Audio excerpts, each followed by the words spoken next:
Hello students, अभी हम कौन सा चैप्टर पढ़ रहे हैं? चैप्टर नंबर 6, जिसका नाम क्या है? Electromagnetic induction. सबसे पहले हमने क्या पढ़ा था?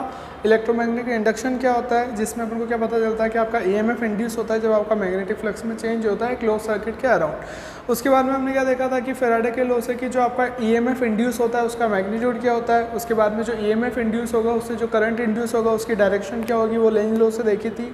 उसके बाद में हमने क्या करा था, हमारा मोशनल ईएमएफ पढ़ा था, जिसमें हम क्या देखते हैं कि हमारा जब कंडक्टर मोशन होता है किसमें, मैग्नेटिक फील्ड में, तो उसके अंदर क्या होता है, ईएमएफ आपका इंड्यूस होता है, जिसको हम क्या बोलते हैं, मोशनल ईएमएफ। नेक्स्ट क्या है टॉपिक हमारा, methods of generating induced EMF. इसका मतलब क्या है कि हमारे पास कौन कौन से मेथड है जिससे हम क्या कर सकते हैं, हमारा ईएमएफ को इंड्यूस कर सकते हैं। अब पहली बात तो क्या आती है कि ईएमएफ इंड्यूस हमारा कब हो रहा था, जब हमारा मैग्नेटिक फ्लक्स में क्या हो रहा था, चेंज। इसका मतलब मैग्नेटिक फ्लक्स में चेंज करके ईएमएफ क्या होता है, इंड्यूस। लेकिन यहाँ पे क्या बोल रहा है कि methods of generating induce EMF, मतलब कितने मेथड से अपन ईएमएफ इंड्यूस कर सकते हैं। तो अब ईएमएफ इंड्यूस कब होता है, मैग्नेटिक फ्लक्स से। मैग्नेटिक फ्लक्स क्या होता है आपका, phi equal to B A cos theta.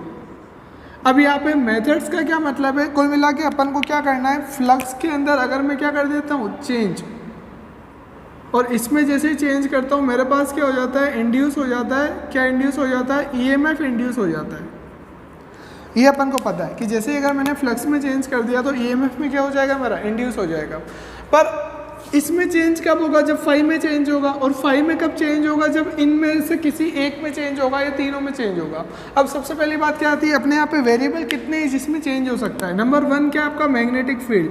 First अपन कैसे आपका ईएमएफ इंड्यूस कर सकते हैं, अगर मैं चेंज कर दूँ, आप क्या कर रहे हो यहाँ पे, चेंज किस में चेंज कर रहे हो, नंबर 1 अगर मैं बी में चेंज कर दूँ, बी में चेंज कर दूँ मतलब अगर मैं किस में चेंज कर दूँ, मैग्नेटिक फील्ड में अगर मैंने चेंज कर दिया तो मेरा क्या हो जाएगा, इंड्यूस ईएमएफ हो जाएगा। अब मैग्नेटिक फील्ड में कैसे चेंज हो सकता है, तो यही तो अपन ने चैप्टर के स्टार्टिंग में पढ़े थे 3 एक्सपेरिमेंट। फर्स्ट क्या पढ़ा था कि अगर मैं क्या करता हूँ, अपनी कॉइल को स्टेशनरी रहने देता हूँ। ये मेरी कॉइल है आपकी, ठीक है, ये आपका गैल्वेनोमीटर, और अगर एक मैग्नेट को मैंने क्या करा, मोशन करवाया, तो इसमें भी मैंने क्या करा था कि इस कोयल के अराउंड मैंने क्या करा, जब मैग्नेट को पास दूर ला रहा हूँ तो मैंने मैग्नेटिक फील्ड चेंज करा था। तो वही तो चीज़ थी कि मैंने क्या चीज़ चेंज करा, मैग्नेटिक फील्ड। ऐसे ही सेकंड केस में मैंने क्या करा, इसको तो रहने दिया स्टेशनरी और इस कोयल का क्या करवाया, मोशन। उस केस में भी क्या हुआ, कोयल के से जो मैग्नेटिक फील्ड पास हो रहा था वो क्या हुआ, चेंज। तो सेकंड केस के इसमें सेकंड एक्सपेरिमेंट में मैंने क्या करा था, मैग्नेटिक फील्ड को चेंज कराया। थर्ड केस में मैंने क्या करा था कि आपका एक कॉइल एक ऐसे फर्स्ट थी जिसमें क्या था, बैटरी और की, और ऐसे ही कॉइल सेकंड थी जिसमें ओनली क्या लगा था, आपका गैल्वेनोमीटर। उस केस में मैंने क्या करा था, इसके अंदर किसको चेंज करा था, करंट को चेंज करा था। और करंट को चेंज करने से कॉइल 1 के अंदर क्या चेंज हुआ था, मैग्नेटिक फील्ड। किस में, कॉइल 1 में। और कॉइल 1 में मैग्नेटिक फील्ड चेंज हुआ था, वही मैग्नेटिक फील्ड कहाँ से पास हो रहा था, कॉइल 2 से। इसका मतलब यहाँ पे भी मैंने किसको चेंज करा, मैग्नेटिक फील्ड को। फिर से अपन को क्या करना है, ईएमएफ इंड्यूस करना है। ईएमएफ इंड्यूस कब होता है, जब आपका फ्लक्स में चेंज होता है। फ्लक्स में चेंज कितने वे में हो सकता है, या तो मैं मैग्नेटिक फील्ड को चेंज कर दूं, या फिर मैं एरिया को चेंज कर दूं, या फिर मैं इस थीटा को चेंज कर दूं। अभी अपन बात कर रहे हैं फर्स्ट, जिसके अंदर अपन क्या कर रहे हैं, चेंज कर रहे हैं किसमें, मैग्नेटिक फील्ड में। लेकिन मैग्नेटिक फील्ड में चेंज को अपन ऑलरेडी देख चुके हैं आपके 3 एक्सपेरिमेंट में। या तो आप क्या करो, मैग्नेटिक फील्ड का, इसका मैग्नेट का मोशन करवाओ, या फिर कॉइल का मोशन करवाओ। 2 एक्सपेरिमेंट ये थे। और थर्ड क्या था, जिसमें अपन करंट चेंज करके उस कॉइल का मैग्नेटिक फील्ड चेंज करके अपन क्या है, वापस मैग्नेटिक फील्ड चेंज करके फ्लक्स चेंज कर रहे थे। तो वो तो अपना हो गया कि आपने क्या चेंज करा, मैग्नेटिक फील्ड। ये अपन ऑलरेडी पढ़ चुके हैं। इसके बाद आपका सेकंड क्या आता है, तो ये फर्स्ट तो हो गया।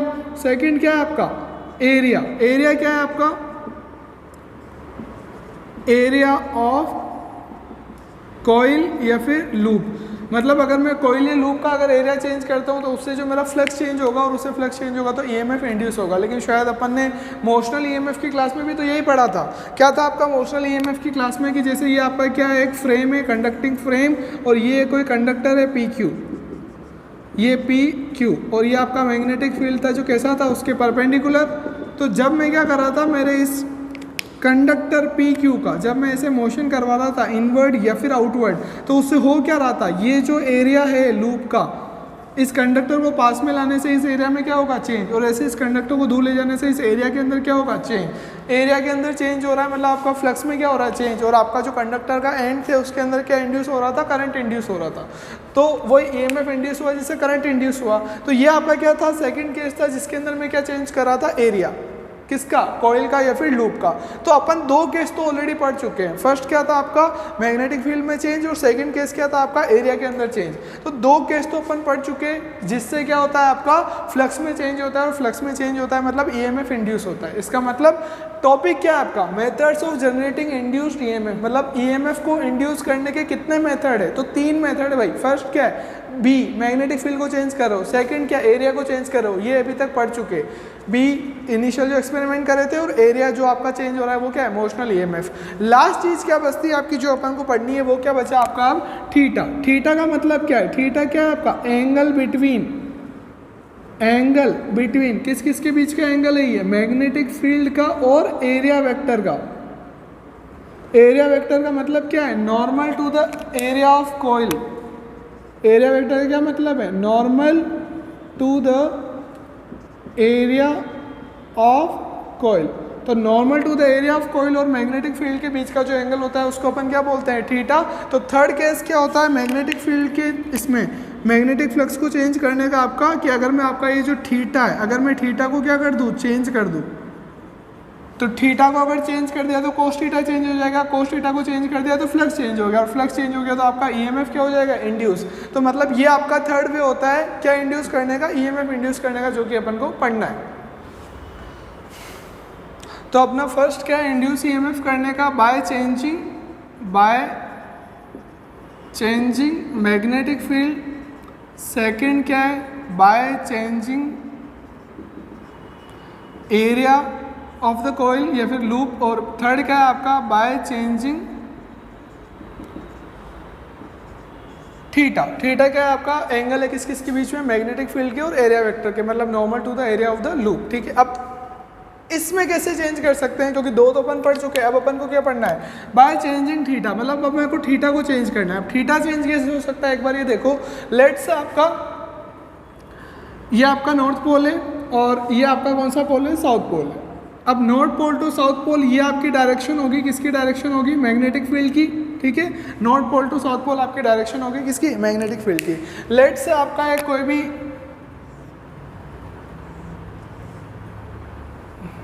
ये आपकी एक कॉइल है जिसका ये क्या है, एक्सिस है। ठीक है, लेट से ये जो कॉइल है अभी जो अभी आपको फिगर के अंदर शो हो रही है, ये कैसी है, परपेंडिकुलर है, मतलब बोर्ड के प्लेन के कैसी है, परपेंडिकुलर। ठीक है, अब बोर्ड के प्लेन के तो भी परपेंडिकुलर, क्योंकि इसका जो एक्सिस है ये इसका एक्सिस है, इस एक्सिस के अबाउट ये क्या करेगी, रोटेट करेगी। अब ये आपका मैग्नेटिक फील्ड, अब ढंग से देखना, ये आपका है मैग्नेटिक फील्ड है।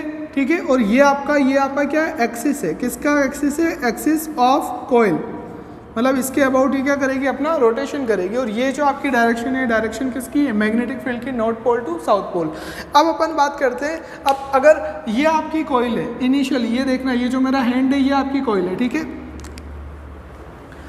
ये आपकी कॉइल बनी हुई है। ठीक है, अब इस टाइम पे अपन क्या देखते हैं, एरिया वेक्टर। इस टाइम पे जो आपका एरिया वेक्टर है, एरिया वेक्टर क्या होगा, ये जो आपका एरिया है, ये जो आपका लूप का एरिया है उसके परपेंडिकुलर किधर जाएगा, इसका ये जो मेरा हैंड है इसके परपेंडिकुलर किधर जाएगा, आउटवर्ड। अगर इसको हैंड को इधर कर दूं तो इसका परपेंडिकुलर किधर जाएगा, इधर की तरफ। ठीक है, तो इसका एरिया वेक्टर अभी किधर हो गया, ये आपका हो गया एरिया वेक्टर। ठीक है, तो इस केस में मैं क्या बोल सकता हूँ कि दोनों जो है इनका बीच का एंगल कितना है अभी, 0। पर अब अगर मैं क्या करता हूँ, आपका इसको इन दोनों के बीच का एंगल क्या हो गया, 0। किस किस के बीच का एंगल आपका, एक तो मैग्नेटिक फील्ड का और एक आपका एरिया वेक्टर, इन दोनों के बीच का एंगल इस केस में कितना है, 0। लेकिन अगर मैं क्या करता हूँ, इस कॉइल को क्या करता हूँ, रोटेट, मतलब ये जो आपका एक्सिस है इसके अबाउट अगर ये कॉइल क्या करती है, रोटेट, तो ये एंगल क्या होगा, चेंज होगा। और एंगल के चेंज होने से आपका क्या चेंज होगा, फ्लक्स। तो अपन कैसे समझ सकते हैं इस चीज़ को, आपका अभी तक अपना फाइनल फॉर्मूला कितना निकला है फ्लक्स का, BA cos थीटा। ठीक है, अब थीटा क्या है आपका एंगल किस किस के बीच में, अगर ये जैसे आपकी कॉइल रोटेट करेगी तो उसका एरिया वेक्टर हमेशा क्या होगा, डिफरेंट, और मैग्नेटिक फील्ड की डायरेक्शन सेम है, तो आपका एरिया वेक्टर डिफरेंट होता जा रहा है, तो जो आपका एंगल हो जाएगा थीटा वो क्या होता जाएगा, चेंज होता जाएगा। ठीक है, अब मैंने बोला कि अब कॉइल रोटेट कर रही है, लेट से उसकी जो एक एंगुलर वेलोसिटी है रोटेशन की वो कितनी है, ओमेगा। तो इनिशियली अगर उसका एंगल कितना था, 0, और after time t, after time T, उसकी जो एंगुलर पोजीशन है वो कितनी हो गई, थीटा। मतलब पहले एंगल कितना था, 0, ठीक है, जब एरिया वेक्टर और वो दोनों एक दूसरे के क्या थे, पैरेलल, मैग्नेटिक फील्ड की डायरेक्शन। पर जब आपके कोयल ने क्या कर लिया, लेट से हल्का सा रोटेशन कर दिया, हल्का सा रोटेशन कर दिया, तो एरिया वेक्टर किधर जा रहा होगा, अंदर की तरफ। ये आपके एरिया वेक्टर की डायरेक्शन और ये मैग्नेटिक फील्ड की डायरेक्शन है, तो ये जो एंगल बन रहा है उन दोनों के बीच में, मान लो वो एंगल आपका कितना हो गया, थीटा। तो आपकी एक एंगुलर वेलोसिटी होती है, एंगुलर वेलोसिटी को किससे रिप्रेजेंट करते हैं, ओमेगा से। क्या होती है, angular displacement, change in angular position. कितना चेंज आया एंगुलर पोजीशन में, थीटा। कितने टाइम के अंदर आया, टी के अंदर। तो आपका थीटा को मैं क्या लिख सकता हूँ, ओमेगा टी, ठीक है, थीटा को क्या लिख सकता हूँ, ओमेगा टी। और इस थीटा की वैल्यू को अगर मैं यहाँ पुट करूँ तो मेरे फाई की वैल्यू कितनी आ जाती है, phi equal to B A cos omega t. तो ये तो क्या निकला मेरा फ्लक्स। अब आपने क्या करा यहाँ पे, आपकी कॉइल कैसे थी पहले, ऐसे परपेंडिकुलर, किसके, मैग्नेटिक फील्ड के परपेंडिकुलर। मतलब जो मैग्नेटिक फील्ड के परपेंडिकुलर कॉइल है तो एरिया वेक्टर क्या हो गया, मैग्नेटिक फील्ड के पैरेलल। तो उस केस में आपका इनिशियल था 0 टाइम 0 के ऊपर। कुछ टाइम के बाद आपने क्या करा, कॉइल का रोटेशन कराया, कॉइल का रोटेशन कराया तो उस केस में आपका थीटा चेंज हुआ, थीटा चेंज हुआ तो मैग्नेटिक फ्लक्स चेंज हुआ। अब मैग्नेटिक फ्लक्स में चेंज करते हैं तो आपका क्या इंड्यूस होता है, ईएमएफ इंड्यूस होता है। मतलब यहाँ पे ईएमएफ इंड्यूस होगा। ईएमएफ इंड्यूस का आपका फॉर्मूला क्या है, E equal to minus d phi by d t. Values put कर रहा हूँ यहाँ से फ्लक्स की, क्या हो जाएगा, minus d by d t of phi. Phi क्या है आपका, B A cos omega t. अब यहाँ पे ढंग से देखना, ई इक्वल टू माइनस का माइनस, बी क्या है, मैग्नेटिक फील्ड। अब यहाँ पे मैंने मैग्नेटिक फील्ड तो चेंज करा ही नहीं, ये आपकी मैग्नेट्स लगी हुई है, परमानेंट मैग्नेट कहो, इलेक्ट्रोमैग्नेट कहो। मैग्नेटिक फील्ड क्या है मेरा, कांस्टेंट। तो मैग्नेटिक फील्ड कहाँ जाएगा, बाहर, क्योंकि ये कांस्टेंट है। ए क्या है आपका, एरिया ऑफ द कॉइल। अब मैंने एरिया ऑफ द कॉइल तो यहाँ पे चेंज करा ही नहीं, एक बार मैंने जो कॉइल ले ली उसी को तो घुमा रहा हूँ, मतलब एरिया भी क्या हो गया, कांस्टेंट। तो ए भी क्या आ गया, बाहर। अब अंदर क्या बचा आपका, d by d t of क्या है आपका, cos omega t. Cos omega t मतलब थीटा, और थीटा तो चेंज हो रहा है टाइम के साथ में, ठीक है। तो यही अपन यहाँ पे क्या करें, डिफरेंशिएशन किसका, कोस ओमेगा टी का। अब कोस ओमेगा टी का डिफरेंशिएशन कितना होता है आपका, माइनस साइन ओमेगा टी। और अब कोस थीटा का कितना होता है, कोस टी की अगर मैं बात करूं, कोस टी का कितना होता है differentiation, d by d t. Cos t का कितना होता है, माइनस साइन टी। लेकिन यहाँ पे कोस टी तो आ नहीं रहा, क्या आ रहा है, कोस ओमेगा टी। तो उस केस में अपन क्या करते हैं कि अगर आपका d by d t of cos omega t अगर होता है तो उसका डिफरेंशिएशन आपका क्या होता है, कोस का क्या होता है, माइनस साइन ओमेगा टी। और वापस अपन करते हैं किसका, ओमेगा टी का, क्योंकि आना क्या था यहाँ पे टी, लेकिन टी नहीं आया, क्या आया, ओमेगा टी आया। तो वापस अपन करते हैं d by d t of omega t. तो ओमेगा क्या है, कांस्टेंट, तो कहाँ जाएगा, बाहर। और अंदर क्या बचा आपका टी, और D T by d T का डिफरेंशिएशन क्या होता है, 1। तो आपका फाइनल क्या बच जाएगा यहाँ पे, minus omega sine omega T, ठीक है। डिफरेंशिएशन आपको आना चाहिए, फिर भी मैंने यहाँ पे एक बार आपको बता दिया। तो कोस ओमेगा टी का डिफरेंशिएशन क्या होगा, माइनस साइन ओमेगा टी। और ओमेगा टी का फिर से होगा, तो ओमेगा क्या है, कांस्टेंट, तो कहाँ जाएगा, बाहर। और D T by d T कितना होता है, 1। नेक्स्ट अपन इसको सोल्व करते हैं। तो यहाँ पे आपका ई कितना हो जाएगा आपका, minus B A cos omega T का क्या हो रहा है आपका, माइनस साइन ओमेगा टी। और ओमेगा टी का फिर से होगा तो क्या होगा, ओमेगा, तो ओमेगा कहाँ जाएगा, बाहर। तो ये ओमेगा क्या आ गया आपका, बाहर। तो अब इसको जब अपन फाइनल कर रहे हैं तो माइनस माइनस क्या हो गया, प्लस। तो आपका ईएमएफ का फाइनल फॉर्मूला क्या आ गया, ईएमएफ माइनस माइनस कितना हो गया, प्लस। और ये क्या बचा आपका, ओमेगा बी ए, और ये कितना है आपका, साइन ओमेगा टी। इसको अपन क्या लिख सकते हैं, E equal to B A omega sine omega T.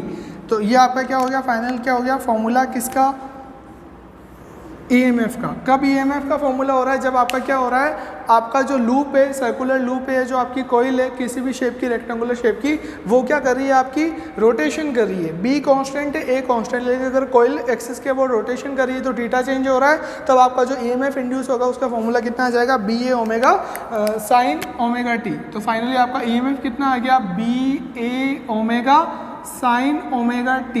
इसका मतलब EMF जो आपका बनेगा वो क्या होगा, फंक्शन होगा, किसका फंक्शन होगा, साइन का फंक्शन होगा। इसका मतलब जो आपका EMF इंड्यूस होगा वो क्या, उसका अगर मैं ग्राफ बनाता हूँ तो ग्राफ कैसा बनेगा, साइनसॉइडली। और उस केस में आपका साइनसोइडल ग्राफ का मतलब क्या होता है कि आपका जो ईएमएफ होगा वो कंटिन्यू क्या होगा, साइन का फंक्शन है मतलब कंटिन्यू क्या होगा, चेंज। अब साइन की तो वैल्यूज़ होती है, साइन की वैल्यूज़ क्या होती है, मिनिमम वैल्यूज़ कितनी होती है साइन की -1 और मैक्सिमम वैल्यू कितनी होती है +1 और बीच में कितना आता है आपका 0। इस केस में मतलब आपका ईएमएफ जो आपकी कॉइल रोटेट करेगी तो इस टाइप से आपका ईएमएफ भी क्या करेगा, वेरी करेगा।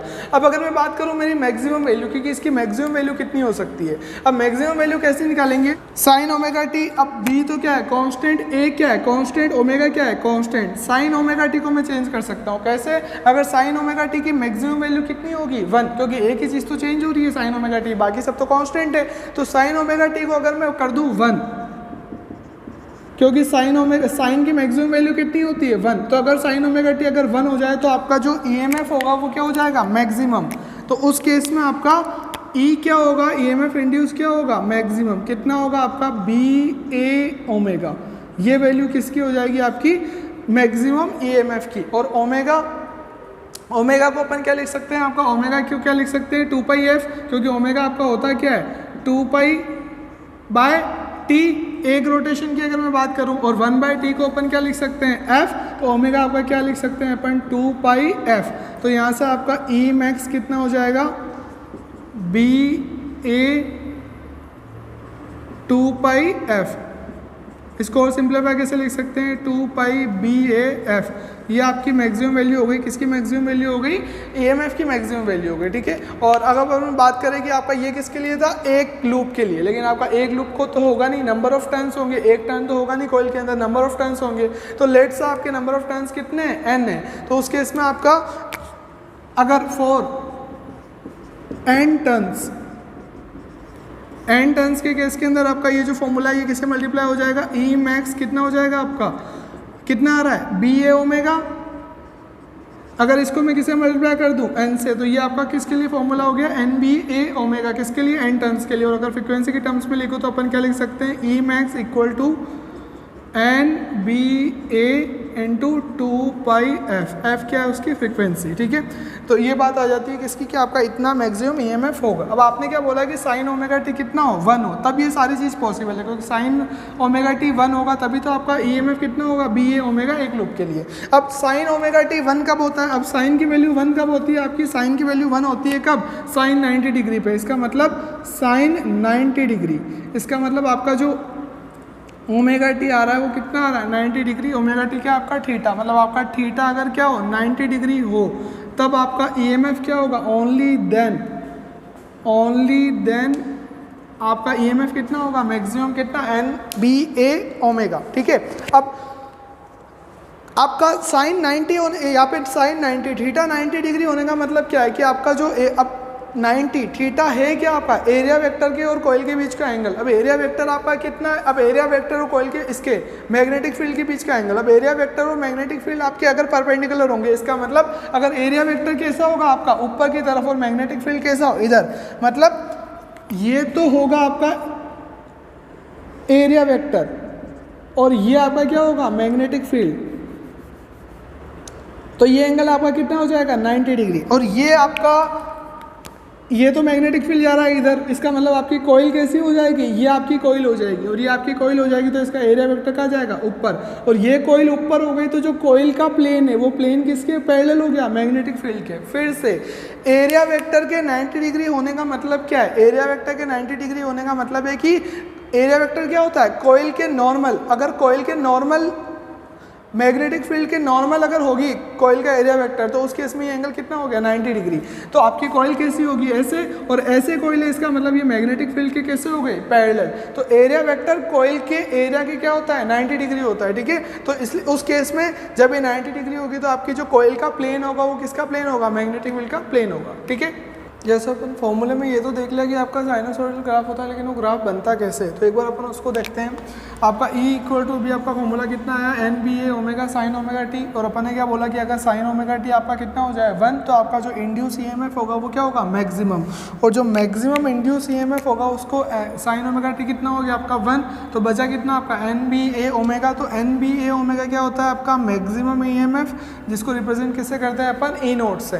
तो आपकी ये जो इक्वेशन है उसको अपन कैसे से लिख सकते हैं ई इक्वल टू ई, और एन बी ए ओमेगा को क्या लिख सकते हैं आपका ई नोट, तो E equal to E naught sine omega t, जहाँ पे आपका ई क्या है, किसी भी इंस्टेंट टी के ऊपर आपके ईएमएफ की वैल्यू है, किसी भी इंस्टेंट टी के ऊपर आपका क्या है ईएमएफ, उसको अपन किसे रिप्रेजेंट कर रहे हैं, ई, मतलब क्या हो गया वेरिएबल, क्योंकि जैसे जैसे आपका टाइम चेंज होगा वैसे वैसे आपका क्या होगा ईएमएफ चेंज होगा। क्यों? क्योंकि जैसे जैसे टाइम चेंज होगा वैसे वैसे ओमेगा टी का मतलब क्या है, थीटा, तो जैसे जैसे टाइम चेंज होगा वैसे वैसे कॉइल का रोटेशन का एंगल थीटा डिफरेंट होगा, और थीटा डिफरेंट होगा तो साइन थीटा की वैल्यू डिफरेंट होगी, और साइन थीटा की वैल्यू डिफरेंट होगी तो उस पर्टिकुलर टाइम पे उस पर्टिकुलर एंगल पे अपन को क्या मिल जाएगा, ईएमएफ, और ये मल्टीप्लाई किससे हो रहा है, ई नोट से। ई नोट क्या है आपका मैक्सिमम ईएमएफ, मतलब किसी भी इंस्टेंट पे जो आपका ईएमएफ होता है वो हमेशा क्या होता है, ई नोट का मल्टीप्लिकेशन होता है साइन ओमेगा टी, मतलब साइन मैक्सिमम कितना हो सकता है, ये 1 हो जाए, ये 1 हो गया तो ई इक्वल टू कितना हो जाएगा, ई नोट। ठीक है, तो ये आपको फॉर्मूला ध्यान में रखना है। नेक्स्ट अब अपन बात करें इनिशिएशन से। इनिशिएशन पे आपकी कॉइल जो है वो क्या है, आपकी ये आपकी कॉइल है, और ये इधर क्या जा रहा है आपका नॉर्थ टू साउथ पोल, ये आपका क्या जा रहा है, एरिया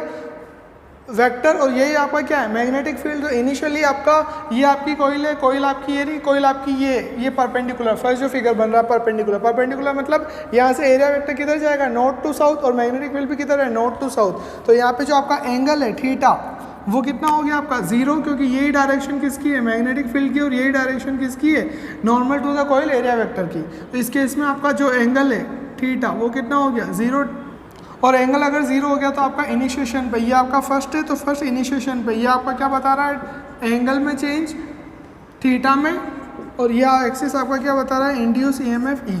तो सबसे पहले अपन बात कर रहे हैं टी इक्वल टू 0 जब आपकी कॉइल क्या है, परपेंडिकुलर है किसके, मैग्नेटिक फील्ड के, मतलब एरिया वेक्टर जो हो गया वो इसके क्या हो गया आपका पैरेलल।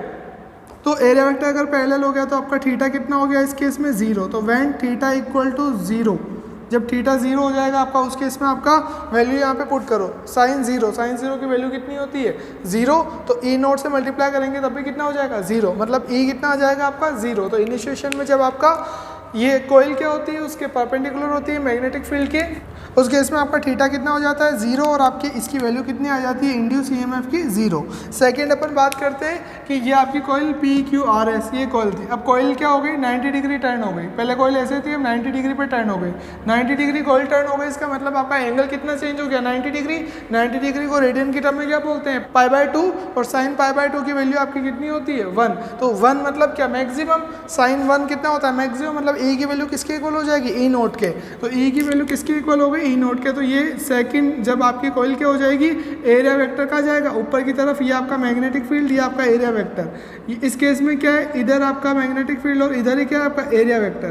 तो एंगल कितना बन रहा था 0, यहाँ पे एंगल कितना बन रहा है आपका π/2 मतलब मैक्सिमम आपका कितना होता है ई नोट। तो ये आके आ गया आपका सेकंड पॉइंट। थर्ड पॉइंट की अपन बात कर रहे हैं, इनिशिएशन में कॉइल ये थी, उसके बाद में क्या हुआ 90 डिग्री चेंज, उसके बाद में फिर से क्या हुआ 90 डिग्री चेंज, फिर से 90 डिग्री चेंज, मतलब टोटल कितना हो गया इनिशिएशन से 180 को क्या बोलते हैं पाई।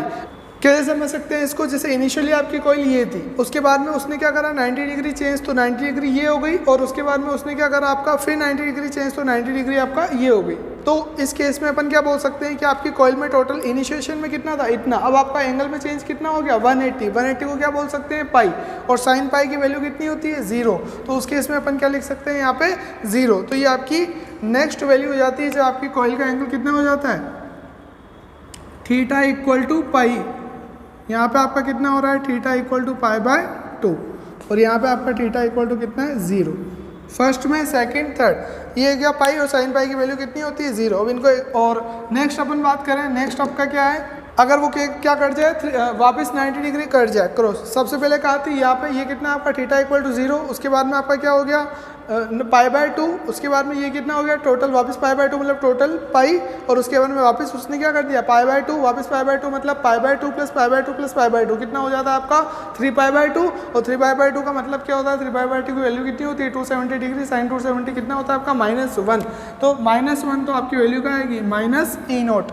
ठीक है, और लास्ट अपन बात करते हैं, वापस वो अपनी ओरिजिनल पोजीशन पे आ जाती है। उसने यहाँ से स्टार्ट करा था सबसे पहले 90 डिग्री, फिर 90 डिग्री, फिर 90 डिग्री और वापस 90 डिग्री, तो मतलब ओरिजिनल पोजीशन पे आ गई। ओरिजिनल पोजीशन टोटल एंगल में चेंज कितना हुआ 90 प्लस 90 प्लस 90 प्लस 90 कितना हो गया आपका 360 का मतलब क्या है आपका 2 पाई। तो फाइनल जब आपका थीटा कितना है आपका 2 पाई, और 2 पाई की वैल्यू कितनी होती है वापस आपकी 0। तो ये आपका हो जाता है। और कैसे चेंज हो रहा है, साइन के केस में चेंज हो रहा है, तो अपन इसको कैसे मिलाएंगे, ये आपका ग्राफ हो गया। किस केस में, एंगल की पोजीशन के अकॉर्डिंग, कि जैसे जैसे आपका एंगल चेंज होगा वैसे वैसे आपकी जो ग्राफ बनेगा वो कैसा होगा, साइनोसॉइडल का आपका ग्राफ होगा। इसलिए आपका ईएमएफ क्या बोल रहे हैं अपन कि यहाँ पे फंक्शन है किसका, साइन का। साइन का फंक्शन का मतलब क्या है कि जैसे जैसे आपका टाइम चेंज हो रहा है वैसे वैसे आपके ईएमएफ इंड्यूस की वैल्यू क्या हो रही है, चेंज। अब ईएमएफ इंड्यूस क्या देख सकते हैं अपन, पॉजिटिव भी हो रहा है हाफ साइकिल में, और हाफ साइकिल के अंदर क्या है, नेगेटिव। इसका मतलब उसी हाफ साइकिल में ईएमएफ कैसा होता है, पॉजिटिव, और उसी हाफ साइकिल के अंदर आपका ईएमएफ कैसा हो रहा है, नेगेटिव। मतलब पॉजिटिव भी ईएमएफ इंड्यूस हो रहा है, नेगेटिव भी ईएमएफ इंड्यूस हो रहा है। और यही आपका जो बेस है, ये किसका बेस है। अब ईएमएफ पॉजिटिव नेगेटिव है तो आपका करंट की डायरेक्शन भी क्या होगी, चेंज। मतलब पॉजिटिव ईएमएफ का मतलब करंट की एक डायरेक्शन है, तो नेगेटिव ईएमएफ का मतलब आपकी करंट की डायरेक्शन क्या हो गई, अपोजिट। अब सिंगल रोटेशन के अंदर, सिंगल साइकिल के अंदर आपको करंट की डायरेक्शन पॉजिटिव भी मिल रही है और नेगेटिव भी मिल रही है। और यही आपका किसका बेस है, आपका जनरेटर का बेस है। तो एक बार अपन पहले क्या पढ़ते हैं, जनरेटर पढ़ते हैं। यस, तो अपना जो नेक्स्ट टॉपिक है उसका नाम क्या है, एसी जनरेटर। एसी जनरेटर मतलब alternating current generator. Alternating current क्या होता है, वो करंट जो हर हाफ साइकिल में अपनी डायरेक्शन क्या करता है, चेंज, और उसका मैग्नीट्यूड कंटिन्यू क्या करता है, वेरी। उसको अपन बोलते हैं अल्टरनेटिंग करंट। नेक्स्ट चैप्टर में अपन उसको डिटेल में पढ़ेंगे। अब यहाँ पे अपन बात क्या कर रहे हैं कि यहाँ पे आपका जनरेटर, जनरेटर मतलब क्या कर रहा है, कुछ ना कुछ जनरेट कर रहा है। अब अपन ने भी बात करी कि अपन जनरेट क्या करवा रहे थे, इलेक्ट्रिसिटी। लेकिन अब ये तो नाम ही जो है ये कुछ गलत ही सेंस कर रहा है। क्यों गलत सेंस कर रहा है, क्योंकि जनरेटर मतलब जनरेट करना। अब इलेक्ट्रिसिटी अपन यहाँ पे जनरेट थोड़ी कर रहे हैं, अपन तो क्या कर रहे हैं, बस आपकी जो मैं इसको क्या करवा रहे हैं, कंडक्टर को मोशन। और कंडक्टर को मोशन मतलब कंडक्टर का मोशन, और किसी चीज़ का मोशन अपन कर रहे हैं मतलब वो कौन सी एनर्जी कर रहे हैं, अपन मैकेनिकल एनर्जी हेल्प ले रहे हैं। और मैकेनिकल एनर्जी से अपन की अब यहाँ पे क्या इंड्यूस करवा रहे हैं, इलेक्ट्रिसिटी। मतलब अपन कर क्या रहे हैं, मैकेनिकल एनर्जी को इलेक्ट्रिकल एनर्जी में क्या कर रहे हैं, कन्वर्ट कर रहे हैं। और ये जो कन्वर्ट करता है इसका नाम क्या होता है, जनरेटर। तो जनरेटर एक्चुअल में करता क्या है, आपको जो आपकी मैकेनिकल एनर्जी होती है, मैकेनिकल एनर्जी, इसको क्या करता है, कन्वर्ट करता है किसमें, इलेक्ट्रिकल एनर्जी में। ठीक है, तो अपन जनरेट कुछ भी नहीं कर रहे हैं, अपन ओनली क्या कर रहे हैं, कंडक्टर का मोशन करवा रहे हो। कंडक्टर के मोशन की हेल्प से मतलब मैकेनिकल एनर्जी को कन्वर्ट कर रहे हैं किसमें, इलेक्ट्रिकल एनर्जी में। तो अब आपके जो जनरेटर होता है वो किसके प्रिंसिपल पे बेस होता है, वही आपका प्रिंसिपल कौन सा आ गया, अपन कौन सा टॉपिक पढ़ रहे हैं, इलेक्ट्रोमैग्नेटिक इंडक्शन। उसी के ये प्रिंसिपल पे बेस होता है। क्या प्रिंसिपल है कि अगर मैं क्या करता हूँ, अपना मैग्नेटिक फ्लक्स चेंज करता हूँ तो मेरे क्या होता है, ईएमएफ इंड्यूस होता है, मतलब करंट इंड्यूस होता है। अब फ्लक्स में चेंज यहाँ पे कैसे करवा रहे हैं, तो आपका अभी जो अपन ने मेथड ऑफ जनरेशन पढ़े थे उसमें थर्ड नंबर के आप एंगल चेंज कर रहे हो, थीटा। यहाँ पे एंगल कैसे चेंज हो रहा है कि आपकी एक कॉइल आपने ले ली, ये आपकी एक रेड मार्कर से जो बनी है कॉइल है, और इस कॉइल को आप क्या कर रहे हो, एक मैग्नेटिक फील्ड के अंदर क्या करवा रहे हो, मोशन। अब मैग्नेटिक फील्ड आपने यहाँ पे रख दिया तो मैग्नेटिक फील्ड क्या हो गया आपका, बी क्या हो गया, कॉन्स्टेंट।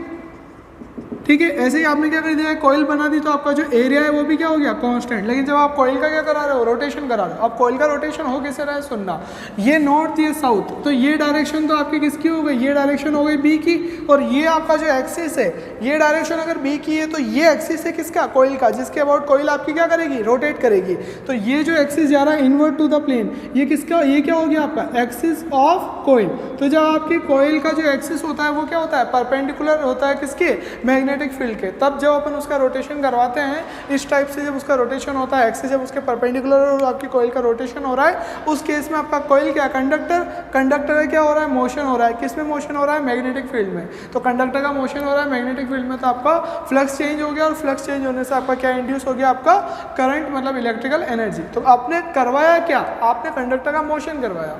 ठीक है, अब अपन एक बार इसका, ये आपका क्या हो गया प्रिंसिपल। अब एक बार अपन नेक्स्ट चीज इसका क्या देखते हैं, कंस्ट्रक्शन। कंस्ट्रक्शन में अपन सबसे पहले बात करते हैं, कंस्ट्रक्शन में फील्ड मैग्नेट, ये जो आपकी लगी हुई है जो क्या प्रोवाइड कर रही है, मैग्नेटिक फील्ड। तो फील्ड मैग्नेट जिससे आपको क्या मिलता है, मैग्नेटिक फील्ड। अब फील्ड मैग्नेट के लिए अपन क्या क्या कर सकते हैं, एक तो अपन क्या कर सकते हैं, आपका या तो कोई स्ट्रॉन्ग परमानेंट मैग्नेट ले लो, या फिर आप क्या कर सकते हो, आपको बहुत ज़्यादा मैग्नेटिक फील्ड चाहिए तो उस केस में अपन क्या करते हैं, इलेक्ट्रोमैग्नेट काम में लेते हैं। इलेक्ट्रोमैग्नेट आपने लगा दी, क्यों इलेक्ट्रोमैग्नेट काम में लेते हैं, क्योंकि उससे अपन काफ़ी स्ट्रॉन्ग मैग्नेटिक फील्ड अपन को मिल सकता है, और अपन उसको अपने अकॉर्डिंग क्या कर सकते हैं, कंट्रोल कर सकते हैं, इंक्रीज डिक्रीज कर सकते हैं मैग्नेटिक फील्ड को। तो ये आपकी हो जाती है फील्ड मैग्नेट, या तो स्ट्रॉन्ग परमानेंट मैग्नेट होगी या फिर इलेक्ट्रोमैग्नेट्स होगी। सेकेंड नंबर पर आपका क्या आता है, आर्मेचर। तो ये आपको जो रेड कलर का ये दिख रही है, ये जो पूरी है ये कंप्लीट, इसको क्या बोलते हैं, इससे ऊपर जो भी है इसको क्या बोलते हैं अपन, आर्मेचर। आर्मेचर में एक्चुअल क्या होती है, कॉइल, जिसके ऊपर आपके क्या होते हैं, इंसुलेटेड कॉपर वायर वाउंड होता है, कॉइल वही। और इसके अंदर अपन क्या करते हैं, सॉफ्ट आयरन की बार के ऊपर, सॉफ्ट आयरन की बार, उसके ऊपर आपने क्या करा, आपकी कॉइल इंसुलेटेड कॉपर वायर को क्या करा, वाउंड। फिर से सॉफ्ट आयरन की बार के ऊपर आपने इंसुलेटेड कॉपर वायर को क्या करा, वाउंड, तो वो जो बना उसको क्या बोलते हैं अपन, अपना आर्मेचर। तो सर आपका कोयल के अंदर अब इंसुलेटेड, इसके आपकी ये सॉफ्ट आयरन बार की क्या रिक्वायरमेंट पड़ी, तो सॉफ्ट आयरन बार की रिक्वायरमेंट इसलिए पड़ी कि सॉफ्ट आयरन बार ने क्या कर दिया, जो आपका मैग्नेटिक फील्ड था उसको क्या कर दिया, इंटेंसिफाई कर दिया, तो उससे जो फ्लक्स हो गया वो क्या हो गया, काफ़ी ज़्यादा इंक्रीज हो गया, उससे फ्लक्स क्या हो गया, काफ़ी ज़्यादा इंक्रीज हो गया। तो इसलिए अपन क्या करते हैं कि आपकी जो लूप्स होते हैं कॉपर के, इंसुलेटेड कॉपर वायर होता है उसको किसके अराउंड ऑन कर देते हैं, सॉफ्ट आयरन के अराउंड, और उसी को अपन क्या बोलते हैं, आर्मेचर। तो जो आपका मोशन होता है कंडक्टर का, अब अपन क्या बोलते हैं कि वो आपका क्या, आर्मेचर। तो जो मोशन होगा वो किसका होगा, आर्मेचर का मोशन होगा। नेक्स्ट आपकी बात आती है आपकी S1 S2, ये जो दिख रहे हैं सर्कुलर, इनको क्या बोलते हैं, आपका ये होती है स्लिप रिंग्स। क्या, स्लिप रिंग्स। तो ये जो आपका आर्मेचर है, आर्मेचर के एंड पे कनेक्ट होती है स्लिप रिंग्स, दो आपकी होती है स्लिप रिंग्स। ये स्लिप रिंग क्या, इनका पर्पस होता है कि जो आर्मेचर है, आर्मेचर से कनेक्ट है दो स्लिप रिंग S1 और S2। क्या हुआ इनका रोल, इनका रोल ये है कि जैसे जैसे आर्मेचर घूमता है वैसे वैसे स्लिप रिंग भी घूमती है। क्यों इनका रोल है, क्योंकि नेक्स्ट चीज आती है आपकी ब्रश, BRUSH, दो ब्रशेस होते हैं B1 B2। अब ब्रशेस का क्या रोल होता है कि ये जो ब्रश होते हैं एक टाइप से ब्लॉक मान लो इनको, इन ब्लॉक को अपन, ये जो स्लिप रिंग है, ये जो आपकी स्लिप रिंग है साइड से ऐसे दिखेगी, सामने से देखेंगे तो कैसी दिखेगी, सर्कुलर, और साइड से देखेंगे तो ये आपको दिख रही है। तो अपन ने क्या करा कि ये जो आपकी स्लिप रिंग है, तो यहाँ पे अपन ने ब्रश को क्या कर दिया, इसके अटैच कर दिया, और यहाँ पे इसके अपन ने लगा दी स्प्रिंग, और वो स्प्रिंग कैसी है, कंप्रेस्ड है, मतलब स्प्रिंग कैसी है, कंटिन्यू कंप्रेस्ड है। इसका मतलब क्या है, इसका मतलब ये है कि ये जो आपकी स्लिप रिंग है और ये जो ब्रश है ये परमानेंट कांटेक्ट में नहीं है। परमानेंट कांटेक्ट मतलब इनका जो जॉइंट है वो परमानेंट नहीं है। मतलब जॉइंट कैसा है, लूज है। लूज होने का मतलब क्या है, जैसे मैंने बोला कि ये मार्कर मेरा हाथ के अंदर है तो ये कांटेक्ट में है लेकिन लूज नहीं है, देखो ये मोशन कर सकता है, पर मेरा हैंड क्या है, कंटिन्यू वही है। तो अब अगर परमानेंट कांटेक्ट में होता, मतलब जैसे वेल्डिंग हो गई, तो वेल्डिंग हो जाती है तो भी मार्कर मोशन नहीं कर पाता। तो कहने का मतलब क्या है कि परमानेंट अगर कॉन्टेक्ट होता तो वेल्डिंग हो जाती, तो ब्रश और स्लिप रिंग आपस में अलग नहीं हो पाते। लेकिन यहाँ पे ओनली क्या होता है, टच वाला कॉन्टेक्ट, और टच कौन सा होता है, कंप्रेस्ड होता है, जिससे ये जो आपका ब्रश है ये इससे अलग नहीं हो जाए। इसलिए अपन क्या करते हैं, उसको कंप्रेस कर देते हैं ऑलरेडी, तो ब्रश इससे कंटिन्यू क्या रहता है, कांटेक्ट में। तो सर इसको कांटेक्ट में क्यों रखा, क्योंकि इसी से तो आपकी पावर ट्रांसमिट हो रही थी। कैसे समझना, ये आपका रोटेट हो रहा है, ये रोटेट हो रहा है तो फ्लक्स चेंज हो रहा है, और फ्लक्स चेंज होने से आपका क्या हो गया, करंट इंड्यूस हुआ, EMF हुआ, करंट इंड्यूस हो गया। अब आपका जो करंट इंड्यूस हुआ वो करंट आपका फ्लो हो रहा है। अब करंट को आपको काम में लेना है तो आपको इस आर्मेचर से तो बाहर निकालना पड़ेगा। अब आर्मेचर किस में, मोशन में, आर्मेचर कंटिन्यू मोशन में। अब उससे करंट को बाहर निकालना है तो कैसे निकालूं, तो इसलिए अपन ने क्या करा, एक स्लिप रिंग लगाई, दोनों उसके टर्मिनल की, जो आर्मेचर के दोनों टर्मिनल है उस पर दोनों क्या लगाते, स्लिप रिंग, और दोनों से अपन ने क्या कर दिया, अपने ब्रशेस। तो जब आर्मेचर घूम रहा है तो स्लिप रिंग भी घूम रही है और स्लिप रिंग दोनों घूम रही है, पर उसे ब्रश अटैच है। अब ब्रश बस अटैच है, तो ये मान लो कि ये आपका क्या है, ब्रश है, ये जो मेरी फिंगर है ब्रश है, तो ये आपकी स्लिप रिंग है, ये जो घूम रही है। अब ये कंटिन्यू घूम रही है लेकिन फिर भी फिंगर वही है। तो इससे हो क्या रहा है कि आपका जो करंट आपका यहाँ टर्मिनल से आ रहा है वो आपको यहाँ से मिला, और कांटेक्ट में ये है, तो इससे कांटेक्ट से होके ये आपके वायर, लाइन वायर के अंदर चला गया, तो करंट आया और करंट चला गया। क्यों, क्योंकि ये तो रोटेशन में था स्लिप रिंग, लेकिन ये ब्रश तो अपनी जगह पे है, तो ये कांटेक्ट है, तो आपके इलेक्ट्रॉन्स फ्लो होकर कंटिन्यू क्या चले गए, मोशन करते हुए आगे चले गए, और आपने उसको क्या कर लिया, ये आपका क्या है, लोड।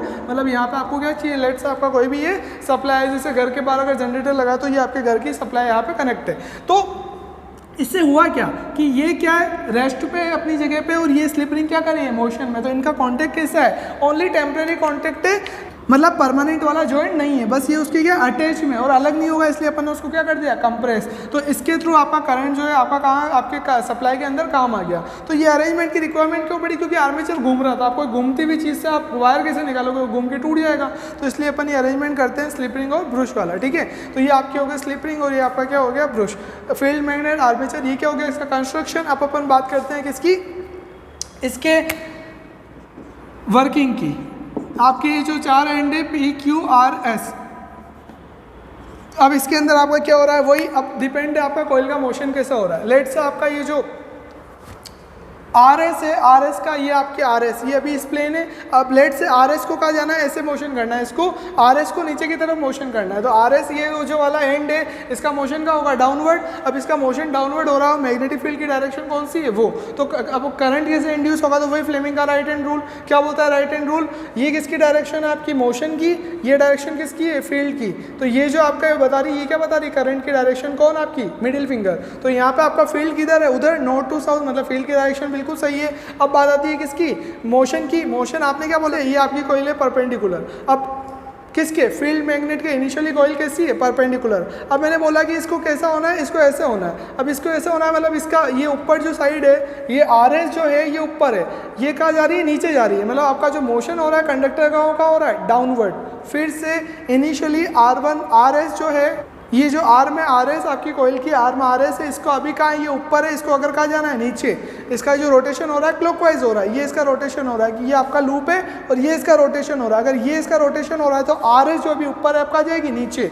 तो कंडक्टर का मोशन कहाँ हुआ, डाउनवर्ड। ये डायरेक्शन किसकी है, मैग्नेटिक फील्ड की। तो ये किसकी डायरेक्शन है, मिडिल फिंगर की आउटवर्ड, मतलब एस टू आर। तो इनिशियली आपकी डायरेक्शन इसकी करंट की कैसी होगी, एस टू आर। कब, जब ये कहाँ जा रहा है, ऊपर से नीचे। जब आपका ये कोयल है ऊपर से कहाँ जा रही है, नीचे, पूरी ऊपर से कहाँ चली गई है, नीचे चली गई। अब वापस नीचे चली गई, अब हाफ साइकिल के बाद नीचे से वापस कहाँ आएगी, ऊपर। अब नीचे से ऊपर आ रही है तो वापस अब देखते हैं। अब जब नीचे से ऊपर आ रही है तो वापस एक बार देखो को इसका मैग्नेटिक फील्ड उधर ही है। अब उसका जो मोशन हो रहा है कहाँ हो रहा है, ऊपर, क्योंकि आर एस पहले हाफ साइकिल में कहाँ गई थी, आर नीचे। अब अदर हाफ साइकिल में कहाँ आएगी, ऊपर। जब ऊपर आएगी तो आपका मोशन कहाँ हो रहा है, अपवर्ड। ये मैग्नेटिक फील्ड, तो ये जो मिडिल फिंगर है कहाँ पॉइंट कर रही है, अंदर की तरफ। अंदर की तरफ मतलब जब ये वापस ऊपर आएगी तो आपका करंट की डायरेक्शन पहले कैसे थी, एस से आर, अब कैसे होगी, आर टू एस। इसका मतलब क्या है, इसका मतलब ये है बिल्कुल शॉर्ट में कि जब आपकी जो कॉइल है, अपन एक आर्म की बात कर रहे हैं, दूसरी आर्म के लिए वही उसका अपोजिट हो जाएगा। तो एक आर्म की बात कर रहे हैं अपन आर एस के लिए, जब उसका ऊपर से नीचे मोशन होता है, क्योंकि मोशन तो ऐसे ही होगा ना, ये फील्ड मैग्नेट है, ये आपकी आर्म है, तो कैसे मोशन होगा, ऐसे वो घूमेगी उसके अराउंड,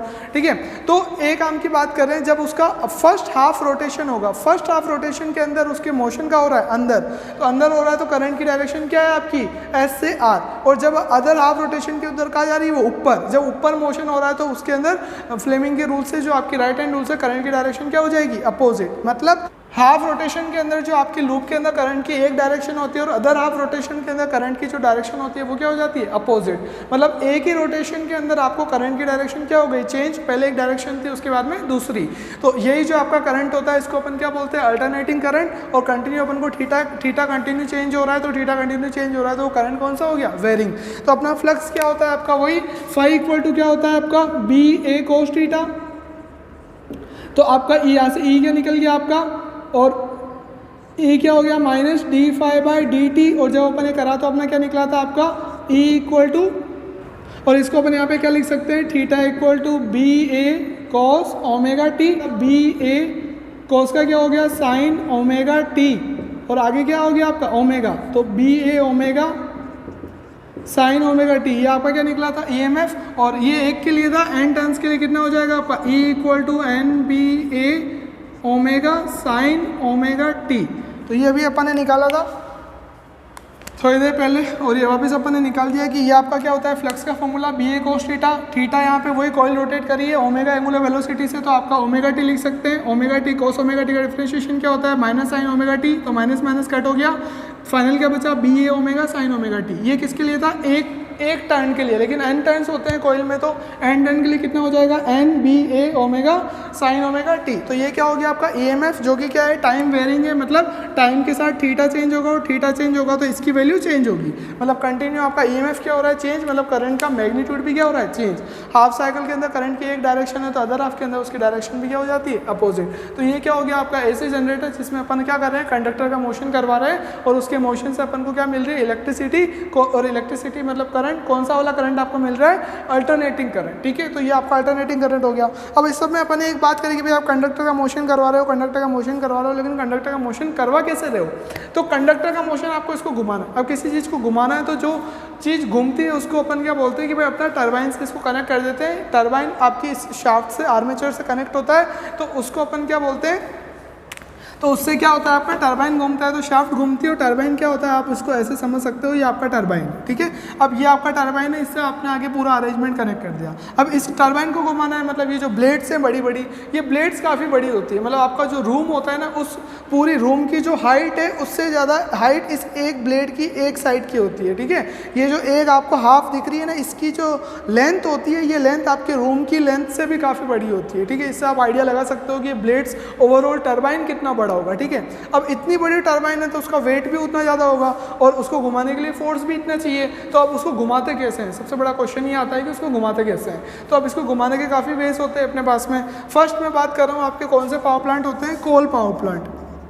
कोल power plant, coal power plant में अपन क्या करते हैं, कोल की हेल्प से, कोल आपकी पाइपलाइंस पास होती है वाटर की, और वो आप एक कोल से इतनी हीट कर देते हैं कि आपकी पाइपलाइंस में जो वाटर होता है वो किस में कन्वर्ट हो जाता है, स्टीम में। और उस स्टीम को अपन क्या करते हैं, इस ब्लेड के ऊपर फ्लो करवाते हैं। ये जो आपकी स्टीम है लेट से, तो ये यहाँ से स्टीम पास होगी और स्टीम पास होगी तो वो घूमेगा, क्योंकि स्टीम में एनर्जी काफ़ी ज़्यादा होती है, ठीक है। तो स्टीम की एनर्जी से ये घूमता है, उसको क्या बोलते हैं, कोल पावर प्लांट। सेकेंड क्या होता है आपका, हाइड्रोलिक पावर प्लांट।